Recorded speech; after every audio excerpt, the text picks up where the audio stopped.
제가 전도를 하다 보면 여러 사람들을 만나게 되죠. 그래서 만나서 또 대화가 이루어지는 사람들이 있습니다. 그러면 그들과 대화를 하다 보면 교회를 다니지 않는 이유, 예수님을 믿지 않는 이유에 대해서 여러 가지 측면으로 이야기들을 합니다.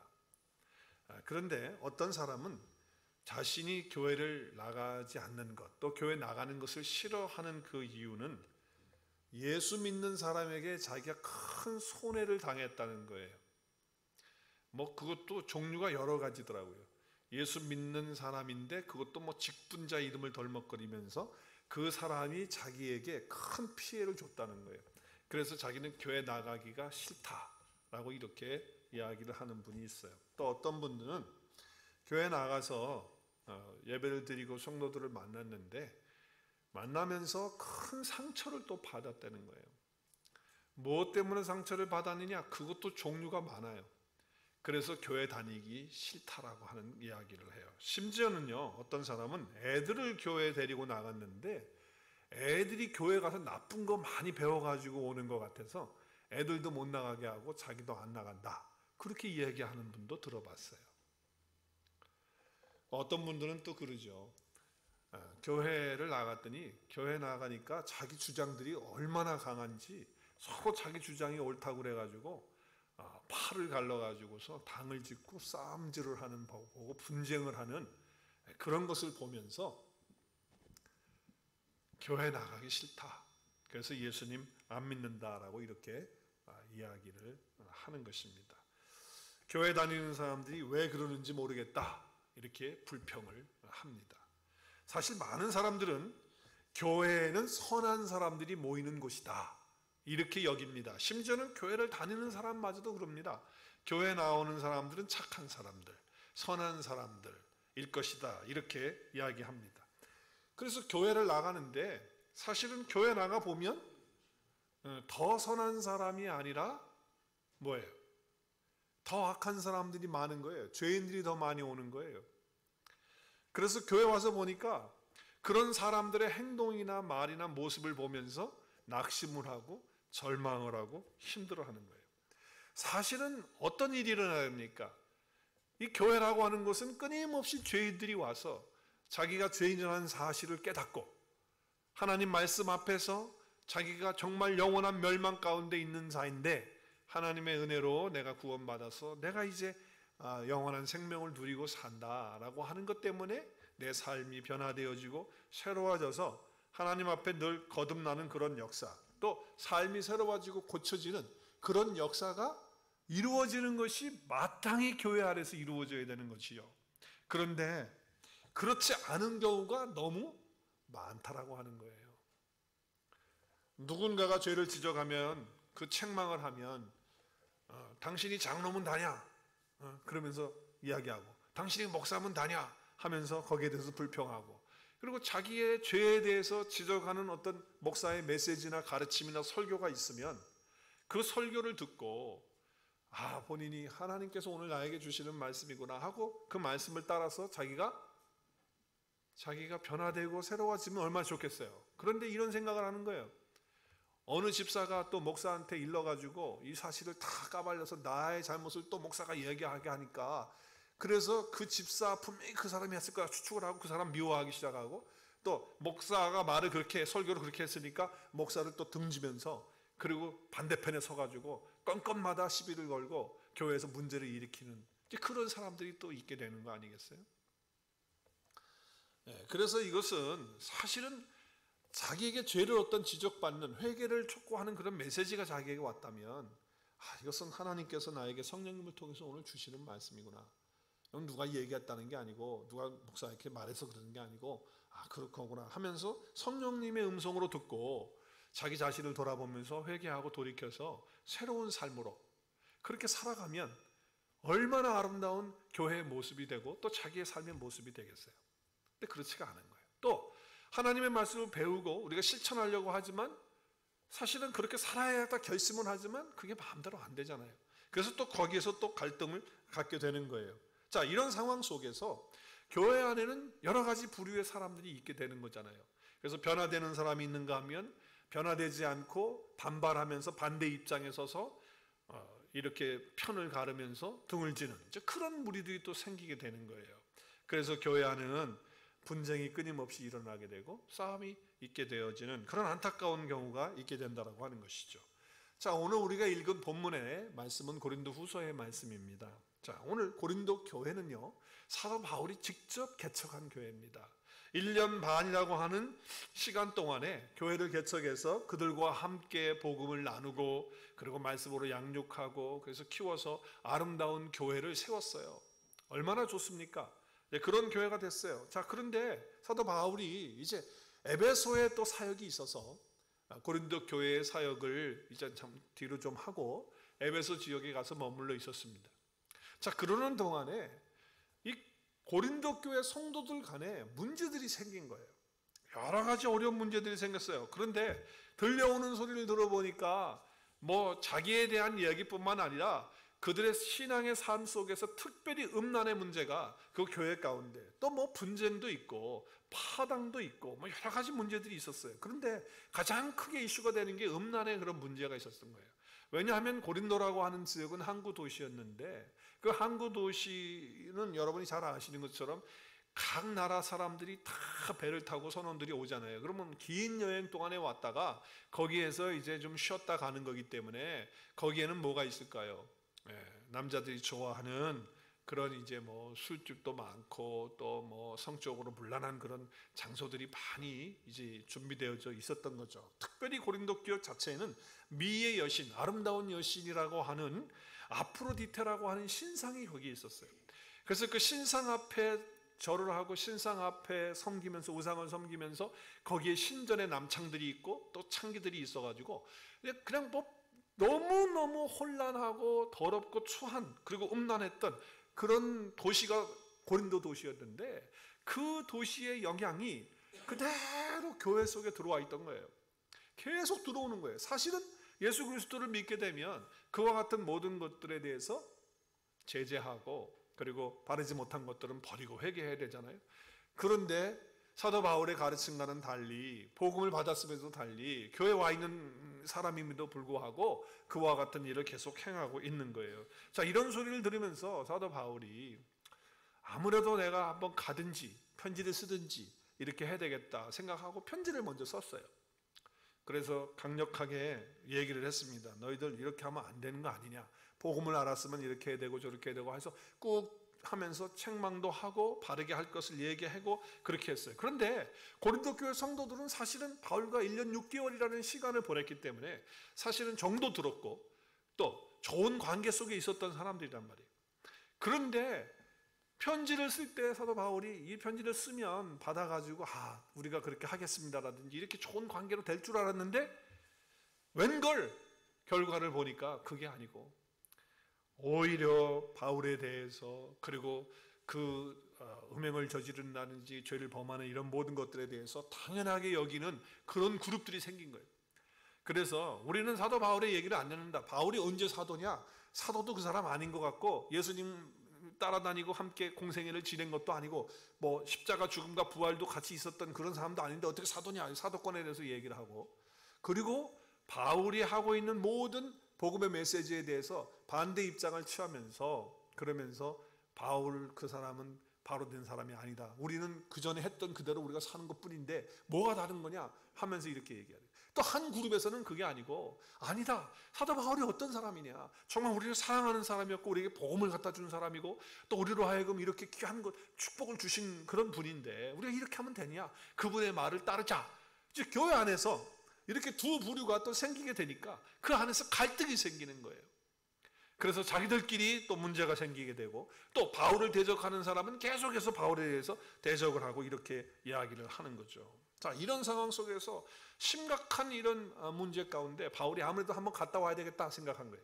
그래서 고린도를 갔어요. 가가지고 이제 자기가 하고 싶은 얘기를 다 한 거죠. 그것도 아주 직설적으로 바울의 성격이 원래 그런 사람이잖아요 보면.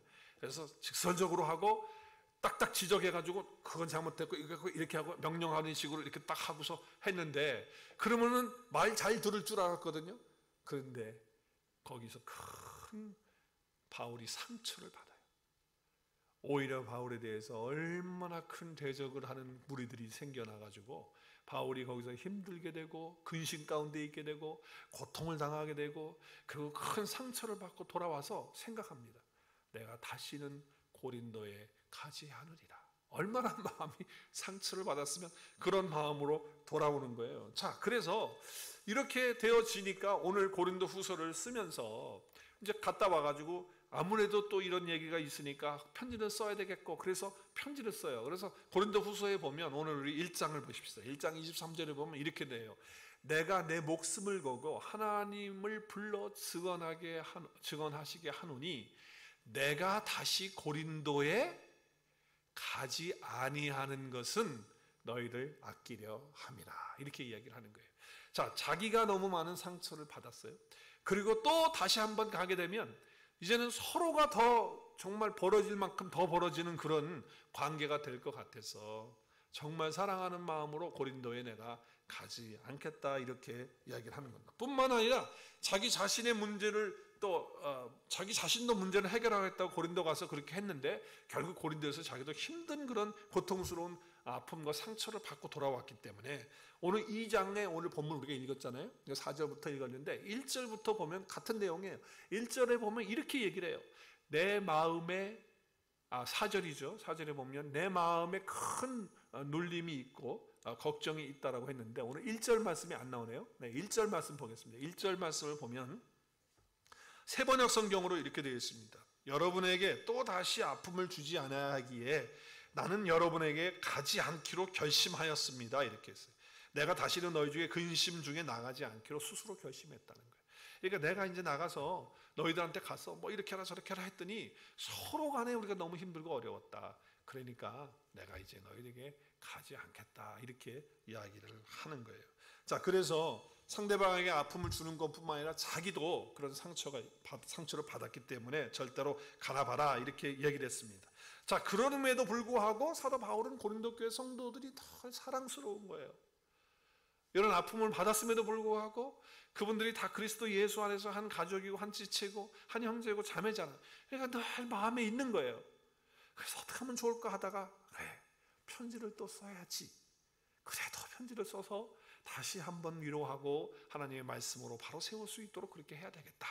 이렇게 해서 편지를 다시 쓰는 것이 고린도 후서인데, 자, 오늘 고린도 후서에 보니까 오늘 본문이죠. 우리 2장 4절에 보니까 어떤 마음으로 편지를 쓰냐면 내가 마음에 큰 눌림과 걱정이 있어. 그 고린도 교회 성도들 때문에 그런 거예요. 그러면서 어떻게 해요?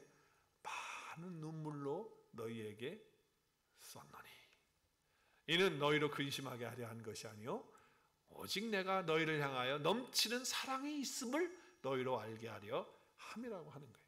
너무나 가슴이 아파서 편지를 썼는데 그 편지를 어떻게 썼느냐? 눈물로 썼다라고 하는 거예요. 눈물로.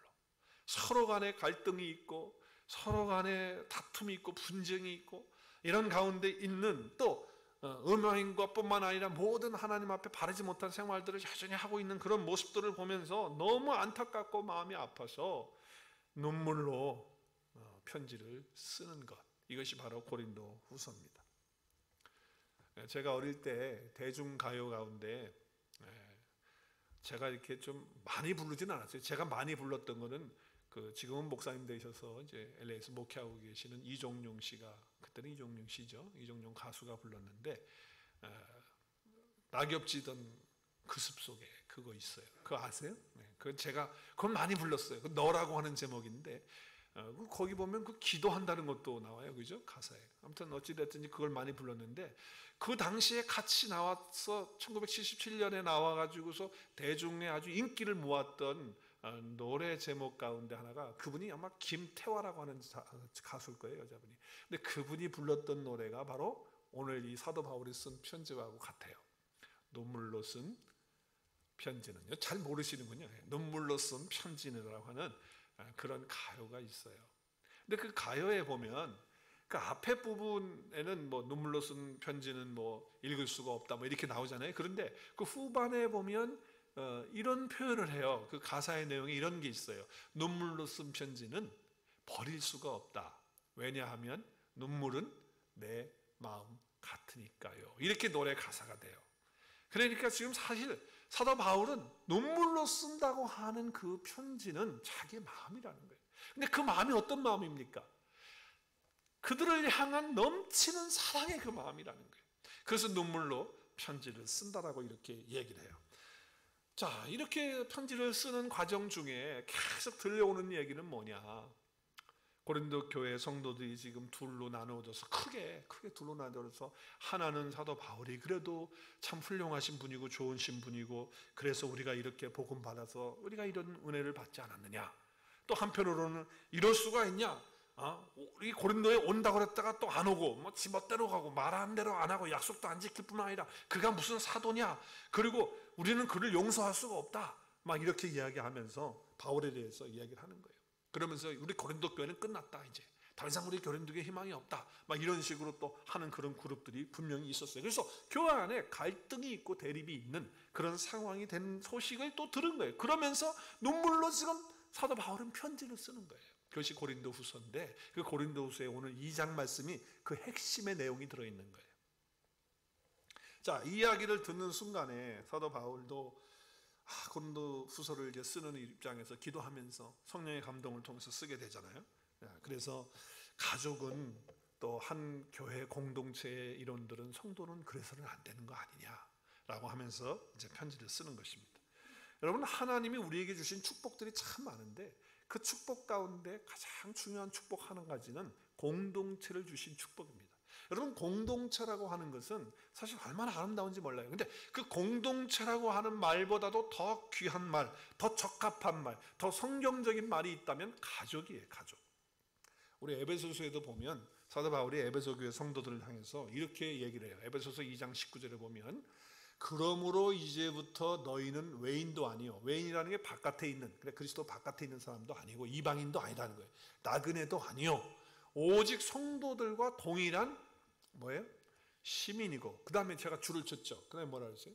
하나님의 권속이라. 여러분이 하나님의 권속이라고 그렇게 불렀어요. 하나님의 권속이라는 게 영어에 보니까 어떻게 되어 있습니까? NIV 성경에는 members of God's household로 그렇게 되어 있습니다. 그렇죠? 자, 그런데 이게 다른 성경 번역본들을 제가 찾아봤어요. 하나님의 권속을 어떻게 번역을 했는가?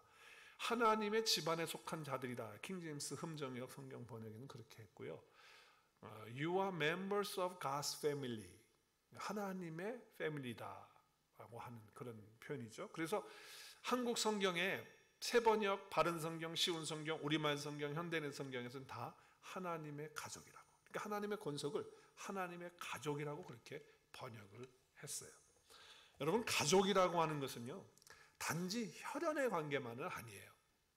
우리가 예수 그리스도 안에서 한 가족이 되는 것도 우리가 육체적인 혈연을 통해서 하는 게 아니잖아요. 예수 그리스도의 보혈로 우리가 하나 되어지는 것인데, 여러분, 가족의, 인간적으로 우리가 가족도 마찬가지예요. 여러분, 가족이라고 하는 것이 혈연 관계만입니까? 그러면 부부는 혈연 관계입니까? 부부는 절대 혈연 관계가 아니잖아요. 피 한 방울 같이 섞이지 않은 사람이에요. 남남이에요. 그런데 가족이 됐잖아요. 부부는 첫 번째 가족 아닌가요? 그렇기 때문에 반드시 가족은 혈연 관계다라고만 말할 수 없는 거예요. 그렇기 때문에 우리는 그리스도 예수 안에서 가족을 이루었다. 우리 인간적인 가족을 이루었든 교회에서 영적인 가족을 이루었든 이 가족을 이루었다는 것은 너무 중요한 거예요. 그래서 여러분, 가족이라고 하는 이 의미에서 두 가지의 이 의미를 분명하게 가지고 있어야 돼요. 한 가지는 뭐냐? 여러분, 가족은요, 하나님이 묶어주신 것이다 라고 하는 것입니다. 여러분, 마음에 새길 수 있길 바라요. 가족이라고 하는 것은 하나님이 묶어주신 거라는 거예요. 내가 선택한 것도 아니고 내가 묶어놓은 것도 아니에요. 하나님이 묶어놓으신 것이라는 거예요. 그렇기 때문에 하나님께서 맺어주신 것 때문에 분리할 수 없다, 나눌 수 없다라고 하는 거예요. 왜? 하나님이 묶어주셨으니까. 가족이라는 거예요. 자, 또 하나, 가족이라고 하는 것은 사랑하라고 맺어준 것이라는 거예요. 사랑하라고. 가족은 어떤 다른 목적이나 이익을 위해서 맺어준 게 아니에요. 뭐 돈 많이 벌으라고 가족 이루게 해줬고 맺게 해준 게 아니잖아요. 가족을 맺도록 그렇게 해주신 것은 사랑하도록 하는 거, 한 가지 이유예요. 한 가지, 딱 한 가지. 사랑하도록 하라는 거예요. 자, 그렇기 때문에 가족은 사람이 아니라 하나님이 묶어주신 것이다. 그리고 가족은 서로 사랑하라고 하나님이 맺어주신 관계이다 라고 하는 거예요. 여러분이 이거를 꼭 기억하셔야 되는 거죠. 교회 성도도 마찬가지예요. 교회 성도들은 하나님의 가족이에요. 그럼 누가 묶어주셨어요? 하나님이 묶어주신 거예요. 하나님이. 그리고 사랑하기 위해서 불러놓으신 거예요. 그래서 맺어놓은 것이 교회라는 거죠. 자, 그렇기 때문에 이 권속이라는 말, 가족이라는 말, 또는 지체라는 말 이렇게 쓰잖아요. 뭐 형제 자매도 쓰지만 지체라는 말을 써요. 여러분, 지체는요, 생명을 함께 나누는 것이 지체예요. 그래서 지체는 죽어도 같이 죽고 살아도 같이 사는 게 지체가 되는 거예요. 그러다 보니까 여러분, 교회에서 또 여러분의 가족에서도 마찬가지예요. 가정에서도 갈등이 많이 있단 말이에요. 자, 근데 지체라고 하는데 실제로 보면 감정적으로 모든 상황 속에서 아직 그렇게까지 못 간 거예요. 그러다 보니까 여기에서 갈등이 생기고 딜레마가 생기는 거예요. 딜레마가. 자, 그러나 분명히 진리는 진리죠. 성경이 말하는 바는 어쩔 수 없이 우리는 지체이고 가족이라는 거죠. 자, 그래서 우리는 그 방향으로 가야 된다는 거예요. 그것이 현실적으로 안 되니까 안 되는 쪽으로 갈 수밖에 없다라고 하는 것이 아니에요. 우리는 그 방향으로 가면 안 돼요. 어느 방향으로 가야 돼요? 진리의 말씀의 방향으로 가야 돼요. 갈등과 딜레마이긴 하지만 그게 있어요. 없지 않아요. 있긴 있지만 우리는 깨어지는 그런 과정으로 가는 것이 아니고, 그런 방향으로 가는 것이 아니고, 가족으로, 지체로, 그리고 공동체로 가는 방향이 맞는 것이다 라고 하는 거죠. 결국 하나님의 가족이라고 묶어주신 사람들과 지체라고 하는 사람들과 어떻게 지내는 것이 얼마나 중요한지 몰라요. 이게 너무 중요합니다. 여러분, 정말 이 가족들 간의 갈등으로 생기는 그런 위기보다 큰 위기는 없는 것 같아요. 여러분, 우리가 돈을 조금 못 벌어가지고, 아니면 돈이 다 날라갔다, 돈을 다 잃어버렸다, 그것도 위기죠. 재산의 위기가 올 수 있어요. 또 어떤 분은 건강이 이렇게 나빠져가지고 건강의 위기도 올 수 있습니다. 또 상황이 안 좋아지고 환경이 안 좋아지는 그런 것도 위기가 될 수 있어요. 그러나 그 어떤 위기보다도 가장 큰 위기는 뭐냐? 가족이 갈등하고 가족이 막 그냥 깨어지는, 그것보다 더 큰 위기는 없어요. 왜냐하면 결국은 가장 아프고 힘든 것이 바로 그것이기 때문에 그래요. 몸 아픈 것보다도, 경제적으로 어려운 것보다도 가족들 간에 서로 지체 간에 갈등하고 아파하고 괴로워하고 찢어지는 그런 것, 그것보다 더 큰 아픔, 위기는 없다라고 하는 거죠. 뿐만 아니라 더 나간다면 사단이 우리를 파괴하고 무너뜨릴 때요, 가장 최고로 노림수를 가지고 이용하는 것이 있다면, 많은 것들이 있지만 그 가운데 가장 사단이 아주 핫 아이템으로 쓰는 것이 있어요. 그것이 가족 간의 갈등이에요. 그래서 환경적인 어려움이나 다른 것이 아니라 사단이 제일 많이 쓰는 핫 아이템은 뭐다고요? 사단이 집요하게 우리를 공격하는 것이 뭐라고요? 지체들 간에, 가족들 간에 갈등을 만들어내기는 거예요. 왜냐하면 그 갈등을 이기지 못하잖아요. 그 갈등에서 넘어지잖아요. 그러면요, 이 아픔과 이 깨어짐은 보통이 아니거든요. 너무 크거든요. 여러분 그거 아시잖아요. 그러므로 이렇게 말할 수가 있어요. 가족, 그 사랑 지체, 사랑의 지체, 하나님의 공동체, 그 속에 갈등이 생겼다고 한다면 우리는 어떻게 되느냐? 그것을 뚫고 나가야 된다. 그리고 실제적으로 그것을 이기는 그런 신앙의 모습, 그리스도인의 모습을 우리 가정에서, 또 우리 교회에서, 우리 삶에서 그것을 나타내 보여야 한다라고 하는 것이죠. 자, 그러면 이 능력을, 이런 갈등을 해결할 수 있는 능력 어디서 우리가 가질 수 있느냐라고 하는 거예요. 자, 여러분, 오늘 결국 보면 사도 바울도 어떤 상황입니까? 자, 하나님께서 묶어주시고 사랑하라고 했던 지체들끼리, 바울도 포함해서, 고린도 교회 지체니까, 바울도 그 교회를 개척한 분이니까, 그 지체들끼리 서로 미워하고 갈등하는 것을 서로 놓아둘 수가 없다. 그걸 가만히 둘 수가 없다는 거예요. 왜요? 고린도 교회 성도들과 바울은, 또 그리고 성도들끼리는 어떤 상황이 와도 가족이라는 거죠. 하나님이 묶어주시고 사랑하라고 만나게 해주신 사람들이기 때문에 분쟁하고 싸우고 갈등하면 안 된다라고 하는 거예요. 그래서 바울은 정말 아픈 마음으로, 오늘 그대로 표현하면 정말 마음에 눌리는 그런 걸 가지고 눈물로 편지를 쓰고 있는 거예요. 너무 아파서, 가족이 이래서는 안 되는데 라고 하는 마음으로 눈물로 편지를 쓰는 거예요. 그래서 회복을 시키고 또 그 가족의 삶을 위로하고 격려하는 그런 메시지가 오늘의 말씀이라는 거죠. 자, 이 눈물로 쓴 편지를 통해서 문제를 해결하고 있는데 그 해결책을 우리가 볼 수가 있어요. 그 해결책이 뭘까요? 그 해결책. 지금 바울이 가족 가운데, 공동체 가운데 어려움을 당하고 있는, 싸움을 하고 있는 이것 가운데서 여러분 4가지를 좀 생각하면 좋겠어요. 바울이 이렇게 지금 정말 간절히 눈물로 쓰는 편지를 통해서 우리는 4가지의 것을 좀 생각해 봤으면 좋겠는데, 그 첫 번째는요, 여러분 아무리 힘들어도 가족은, 지체는, 또 공동체는 사랑하기 위해서 있는 것이고, 뿐만 아니라 더 나가서 우리의 기쁨과 행복이 바로 그 가족 안에 있고 그 가족 지체 가운데 있고 공동체 가운데서 있기 때문에 그것들로부터 나에게 행복이 오고 기쁨이 온다라고 하는 것을 절대로 잊지 말라고 하는 바울의 당부예요. 자, 오늘 1절 2절 말씀 우리 한번 보겠습니다. 오늘 1절 2절. 자, 첫 번째가 뭐라고요? 우리의 기쁨과 행복이 가족, 지체, 공동체로부터만 온다는 것을 잊지 말라는 건데, 자, 오늘 1절 2절에 보면, 그러나 다시는 내가 슬픈 마음으로 여러분을 방문하지 않기로 결심했습니다. 2절이 중요해요. 2절 같이 읽을까요?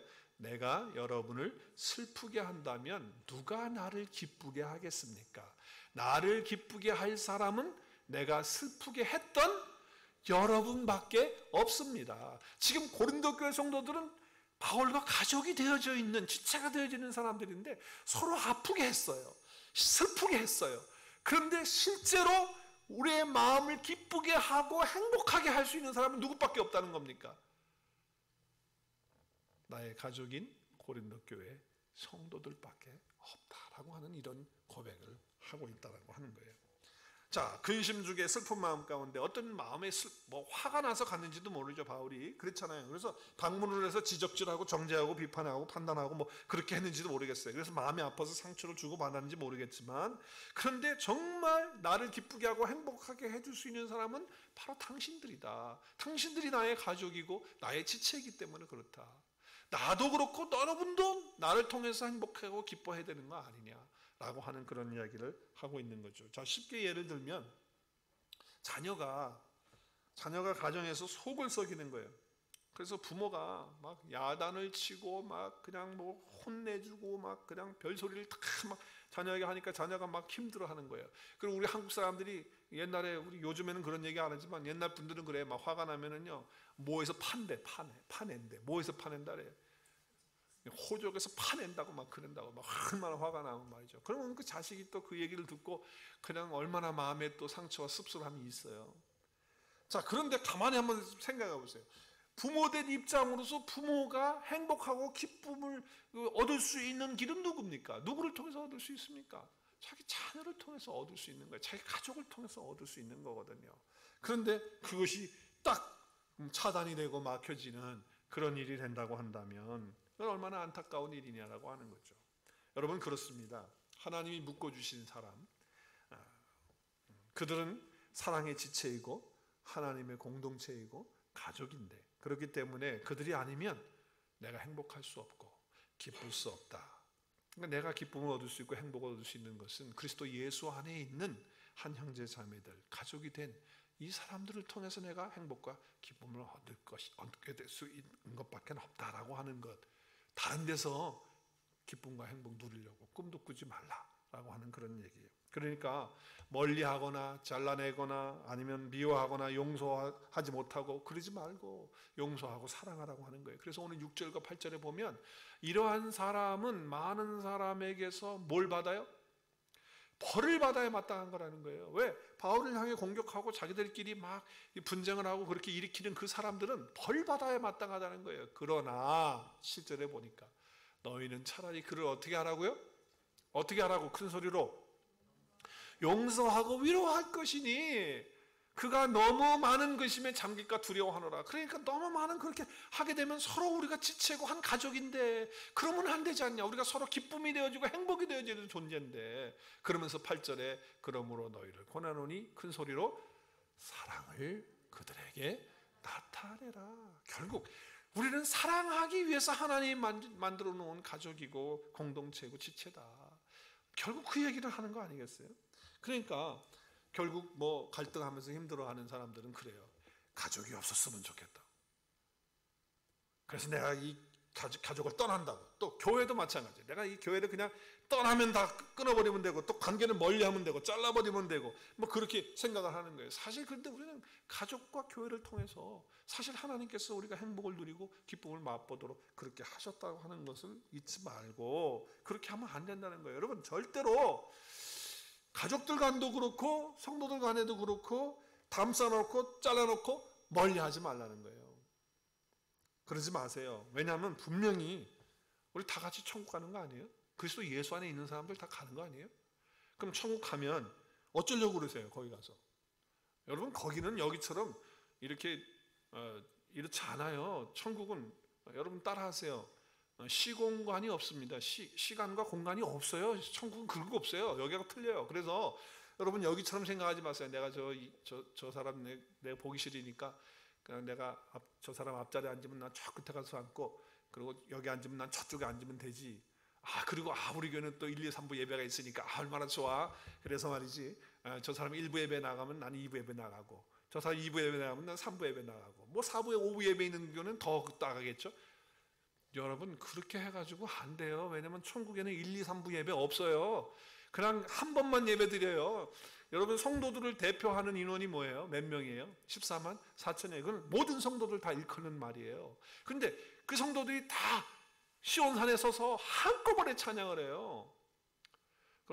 그러면 나는 14만 4천 명 중에서 뭐 앞줄에 있으면 되겠네. 저 인간 보기 싫으니까 내가 저 뒤에 가든지 앞에 가든지 안 보면 되지. 내가 아까 뭐라고 그랬어요? 천국에는 뭐가 없다고요? 시공간이 없어요. 그냥 한꺼번에 다 보고 한꺼번에 다 알아요. 그냥 앞에 있고 뒤에 있고 그런 거 없어요. 다 알고 다 보는 거예요. 그럼 어쩌려고 그래요? 예배 우리 다 같이 드리는데. 그러니까 빨리 해결하시라고 풀어야 돼요. 그리고 우리가 정말 사랑으로 그렇게 관계를 가져야 된다라고 하는 것이죠. 여러분, 그러니까 우리 관계는 절대 없어지는 관계가 아니다. 지금 헤어진다고 해서 앞으로 안 만날 사람들이 아니에요. 우리는 영원히 함께 만날 사람이고 같이 갈 사람이다. 천국에 가서 그러는 거예요. 그런데 천국에서는 왼수처럼 그렇게 있을 수가 없는 곳이잖아요. 그렇기 때문에 가족 지체 공동체 밖에는 내가 행복과 기쁨을 얻을 수 있는 것이 없는 거예요. 하나님이 이루어주신 이 가족, 이거. 그래서 여러분, 이런 관계를 아름답게 유지하기 위해서 제가 4가지에 적용할 수 있는 방법을 사도 바울의 이런 말씀을 통해서 4가지를 한번 생각해 봐요. 첫째는 뭐냐면, 여러분 마음속에 절대로 절망적이거나 부정적으로 결론을 내리지 마십시오. 결론을 내리면 안 돼. 그것도 결론을 내리는데 부정적이거나 그리고 아주 절망적으로 이렇게 내리면 안 돼요. 자, 쉽게 예를 들면 이거예요. 우리는 안 되나 보다. 당신하고 나하고는 안 맞나 보다. 이런 걸로 결정을 내리지 말라는 거예요. 이걸로 그냥 결론을 내리면 안 된다는 거예요. 그건 아주 부정적인 방법이에요. 그건 아주 절망적인 방법이에요. 가족 관계에서 그러면 안 돼요. 떠나거나 아니면 뭐 버리거나 그런 결론으로 갈 수가 없는 거예요. 여러분, 그렇기 때문에 늘 긍정적으로, 포지티브하게, 낙관적으로 그렇게 생각해야 돼요. 왜냐하면 하나님께서 묶어주신 관계니까. 하나님이 묶어주셨는데, 묶어주실 때 하나님은 깨어질 그런 그림으로 관계로 묶어주십니까? 그래, 너희들은 처음에 얼마 동안은 사이좋게 잘 지내고 아주 좋게, 죽어도 뭐 없으면 그냥 못 사는 것처럼 그렇게 막 처음에는 하는 거야. 너희들 그렇게 하는 거야. 그러다 나중에는 막 갈등하고 힘들어하다가 그리고 깨어지는 거다, 알았지? 그렇게 해서 묶어주십니까, 하나님이? 절대 하나님은 그렇게 묶는 게 아니에요. 가족이나 지체나 공동체 다 마찬가지예요. 하나님이 묶어주실 때는요, 아름답게 하시기 위해서 묶어주시는 거예요. 그렇기 때문에 우리가 스스로 부정적이거나 절망적인 결론으로 우리는 안 된다든지, 우리는 안 만난가 보다라든지, 우리는 틀렸다라고 하는 이런 결론으로 내리면 안 된다는 거예요. 절대 그러면 안 돼요. 두 번째는 하나님께서 그 사람이 나한테 필요하기 때문에 만나게 하시고 붙여주신 거예요. 여러분, 이걸 꼭 잊지 마세요. 내 가족 가운데 난 남편이나 내 아내도 마찬가지고 교회 성도들도 마찬가지고 하나님이 나한테 꼭 필요하니까 하나님이 나에게 만나게 해주셨고 그를 묶어주셨다고 하는 거예요. 그럼 그걸 알아야 돼. 세 번째는 하나님께서 이런 갈등을 주실 때 우리가 그 갈등을 감당할 만하니까 주시는 거예요. 모든 시험도 하나님이 감당할 만할 때 하나님이 허락하시는 것처럼 똑같은 거예요. 우리의 관계 속에서도 하나님이 이 가족을 지키고 이 공동체를 지키는 이 모든 것에 있어서 그 갈등을 이길 수 있고 감당할 수 있을 만하니까 그런 갈등도 하나님이 허락해 주시는 거예요. 허락 가운데 있는 거라는 거예요. 하나님이 그런 갈등을 집어넣어 주는 건 아니죠. 사단 마귀가 하는 거지만 그것을 허락하신다는 거예요. 왜? 우리가 감당할 수 있을 만하니까. 그러니까 나에게 이렇게 힘들게 하고 하는 것도 하나님이 이로 하여금 이걸 감당할 수 있을 만하니까 하나님 주시는 것이고, 그래서 결국은 아름답게 하시는 거예요. 그래서 네 번째, 결국은 이 모든 것들을 통해서 하나님이 나를 성장시키시고 나를 빛나게 하고 나를 더 굳건하게 아름답게 세우시기 위한 하나님의 방편이다 라고 하는 것을 생각하는 거예요. 그래서 허락하는 거예요. 그러니까 여러분 절대로 절망적으로 보면 안 됩니다.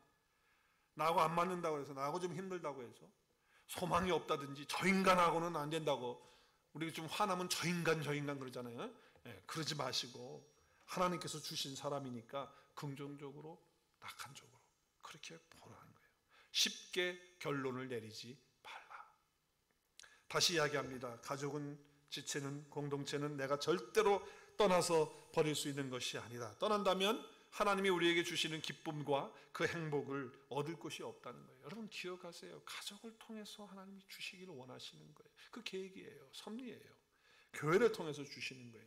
그래서 이것을 잊지 말라고 사도 바울은 눈물로 편지를 쓰고 있는 것이다.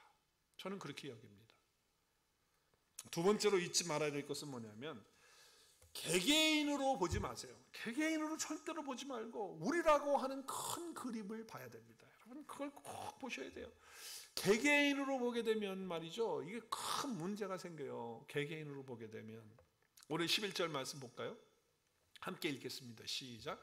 이는 우리로 사단에게 속지 않게 하려 함이라. 우리는 그 계책을 알지 못하는 바가 아니로다. 무슨 말입니까? 말씀드린 것처럼 이 공동체, 이 지체, 이 가족 가운데 갈등이 생겼다고 한다면 그건 지금 누구의 짓입니까? 누구의 짓이에요 지금? 사단 마귀의 짓이거든요. 그러니까 거기에 속지 말라는 거예요. 이 계략을 우리가 알지 못하면 안 된다는 거예요.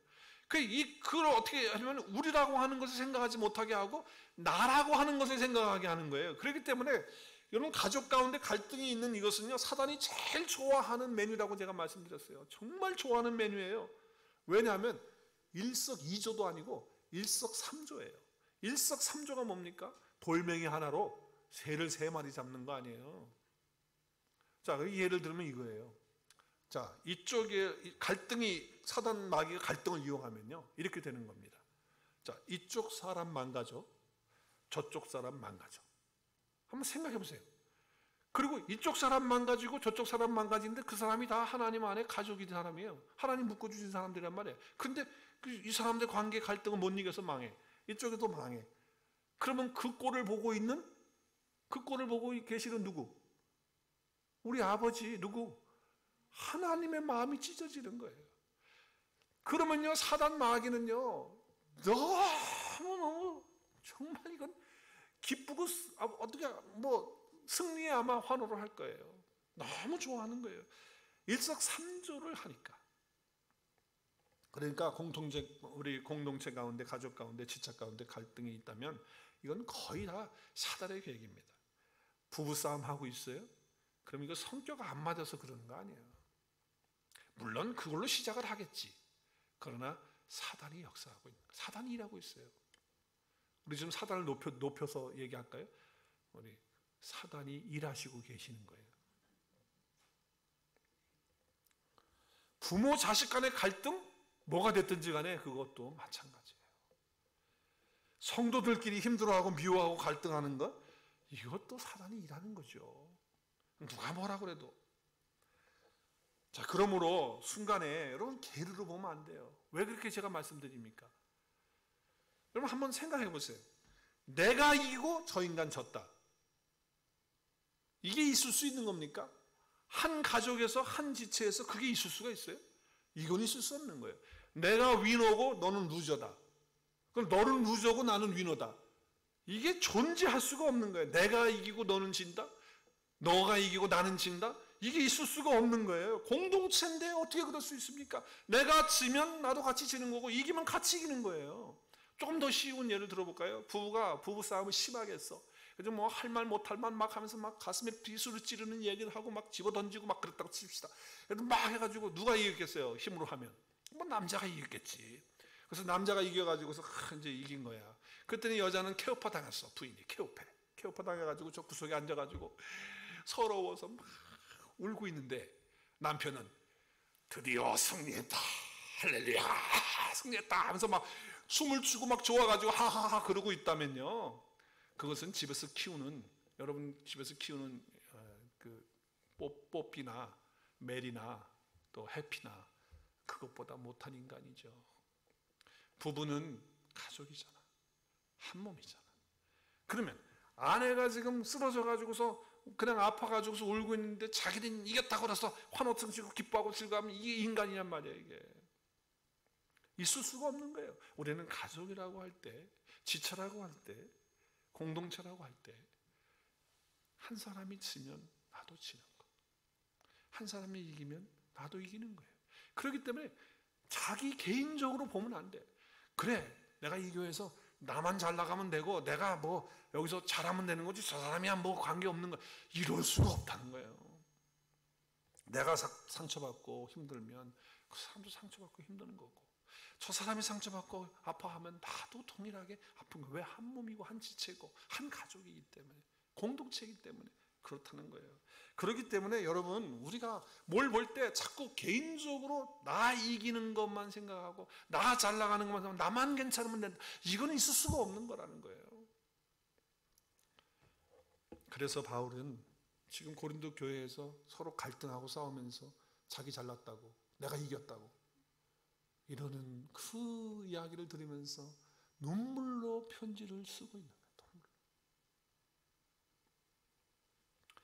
그래서 그것을 잊지 말라고 하는 거죠. 우리는 우리라고 하는 하나님의 큰 공동체 가족으로 한 사람 한 사람들을 같이 다 봐야 된다는 거예요. 세 번째 잊지 말아야 될 것은, 가족은 하나님의 형상대로 지음받은 존재라는 거예요. 여러분, 제가 늘 강조하지만 우리는 하나님의 형상이에요. 그렇죠? 서로 바라볼 때 우리는 어떻게 바라봐야 됩니까? 우리 고린도후서 4장 4절에 보면 그리스도는 하나님의 형상이라고 했어요. 그리스도가 우리 안에 계시잖아요. 우리 안에 계시기 때문에 우리는 하나님의 형상이 된 거예요. 우리 모두가 다 하나님의 형상이 됐단 말이에요. 그렇기 때문에 하나님의 형상으로 우리는 봐야 된다는 거예요. 가족과 지체가 되어서 모인 여러분, 아틀란타 온누리 교회를 함께 만들어가지고 지어가는 형제 자매 여러분, 이 땅에서 우리가 공동체를 이루고 또 가족을 이루기 위해서 여러분 꼭 기억하세요. 서로 사랑하기 위해서 우리가 모였다. 또 하나님이 우리를 어떻게 하셨다? 묶어 주셨다 라고 하는 거예요. 그렇기 때문에 여러분, 하나님의 형상으로 우리가 한 사람 한 사람들을 볼 수 있는 눈을 가지면 우리의 사명을 알게 돼요. 우리의 사명은요, 심판하는 게 아니에요. 우리의 사명은 다른 사람을 벌하는 게 아니에요. 물론 필요할 때에 따라서 어드바이저 할 수 있습니다.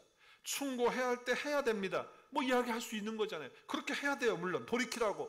하지만 우리의 주 잡이, 그러니까 우리의 잡 디스크립션이 벌하고 책망하고 그리고 무너뜨리고 그리고 뭐 그냥 뭐 심판하는 그런 것이 아니라는 거예요.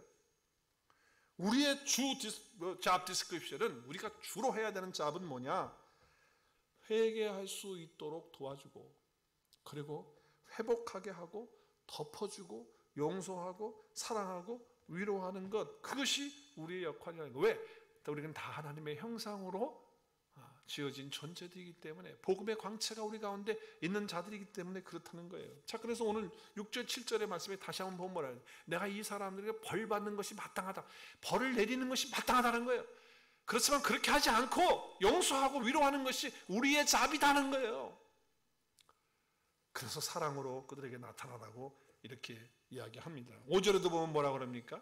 내가 너무 지나치게 말하지 아니하려고 한다는 거예요. 부부도 마찬가지고 성도도 마찬가지예요. 우리가 용서가 중요하고, 잘못한 것이 있으면 물론 우리가 바르게 잡아줘야 되고 충고할 때도 있지만, 우리의 중심에는, 우리의 주 사역은, 우리의 주 잡은 뭐냐? 사랑하는 거예요. 용서하는 거예요. 정죄하는 것이 아니고 덮어주는 것이다라고 하는 거예요. 자, 여러분, 갈등이 있고 힘든 것 때문에 두려워하지 마십시오. 우리는 반드시 영적으로 승리할 줄로 믿습니다. 그 이유는 두 가지 때문에 그렇습니다. 하나는 왜 그러냐? 우리는 예수 그리스도께서 이미 이 모든 갈등을 다 해결해 주셨기 때문입니다. 할렐루야. 그 주님께서 어디에 계십니까? 내 안에 계세요. 여러분, 십자가가 뭐예요? 우리 주님이 지신 십자가는 우리 죄를 다 해결하셔서 하나님과 우리의 원수되었던 것들을 화목하게 하시고 아름답게 만드셨어요. 그렇죠? 그리고 우리와 우리 사이를 하나 되게 하고 화목하게 하고 그리고 사랑하도록 해주신 분이 바로 예수 그리스도예요. 그 담을 헐어버리신 분이 예수 그리스도신데 그분이 내 안에 있고 여러분 안에 계시다는 거예요. 그렇기 때문에 우리는 반드시 승리할 수 있다는 것입니다. 또 한 가지는 성령 하나님께서 우리 안에 계시는데 그 성령 하나님은 교제하시는 펠로십을 하게 하는 영이에요. 그렇기 때문에 우리로 하여금 서로 교제하게 하시고 또 서로를 사랑할 수 있도록 우리의 마음을 주장하시기 때문에 인도해 주시기 때문에 우리는 반드시 승리할 줄로 믿습니다. 그래서 아름다운 가정을 이루는 거예요. 여러분, 바울이 눈물로 쓴 편지를 통해서 우리도 가족 지체, 공동체에 대한 믿음을 가지고 승리함으로써 정말 아름다운 가족 그리고 아름다운 공동체 이루어서 서로가 서로에게 기쁨이 되고 행복이 되어지는, 그래서 하나님께 영광 올려드리는 저와 여러분이 될 수 있기를, 또 우리 교회가 될 수 있기를, 여러분의 가정이 될 수 있기를 우리 주 예수 그리스도의 이름으로 축원합니다.